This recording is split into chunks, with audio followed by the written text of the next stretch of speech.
I've talked books solidly for most of this time. I've lived them, slept in them, pretty much married them, divorced them, bought them again. I've never come across a sequence like these 3 books. The vastness is the first thing to misunderstand. There is no space in the mind to hold it, either as a distant dark mass seen from above, or as an endless labyrinthine fold to its interior. All become lost in those overlapping gaps that sometimes appear to be pathways between the trees. The vertical trunks confront and shutter all distance and any sense of volume. But all these majestic flowerings were nothing compared to what occurred below. The root mass extended deeper and farther than the tallest tree in all directions away from the light. Its iceberg proportions creaked and slithered in the ancient soil, clenching the particles of mud and stone with relentless blind determination, while the strangeness at the very tip of the roots nuzzled and sensed all around them. There is no structure of mind and body in the animal kingdom that parallels the uniqueness of roots.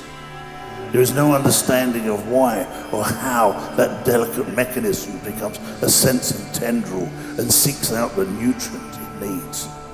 No animal understands the process and makes it decide to turn this way or that.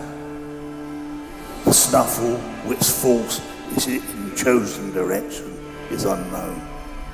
The sightless tip, without any apparent organs of method or perception, moves forward to devour and conquer with a will that is outside the meager appetites and instincts of all blood-filled inhabitants. Behind each moment of acute sensing lay solidification, each blind nuzzle dying back into the terse density of colourless fibre. The water squeezes through the now inert roots and passes upwards. In the mass of the forest that lives in light was alien to humans, then the mass that lived in night was positively hostile in its indifference. Even the burrowing erstwhile would not be tolerated, even though their supposed purpose was a form of protection of the forest. When they dug down, they never snapped or cut a root. They simply pushed them aside and squirmed in between their languid violence. But as the sleepers hid, the roots turned, often tapping them with fearful embraces, or sent out more tendril extensions of themselves to penetrate the moth-like bodies, digging into their ribs and hooking through their faces. Those that eventually awoke often bore the scars of those intrusions, looking like ill-formed, knotted arteries wandering under their jaws, cheeks and eyes. Some no longer had eyes. The tips of the root had found their moisture and sucked it all into others, sugars to sprite the distant, frivolous leaves that jiggled and danced in the warm, sunlit air.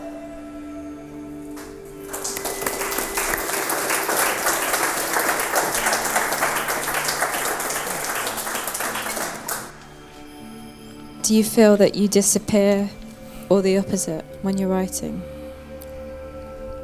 It's in between. I never thought one life was enough. Some of the things I become in performance give me a possibility to be something else. Imagine if you got that into writing and you're actually these different people. They go off and perform. So you perform in their skin. Then they come back again and they put another one on. You go and perform in that skin. It's almost terrifying, though, to send yourself off in so many different directions. It's wonderful. It's not terrifying. It's not terrifying because you come back. You come back and you go home and you have a glass of whiskey and you watch TV. You know, it's that's the thing and that's not an individual thing. It's not about my imagination. Everyone can do that.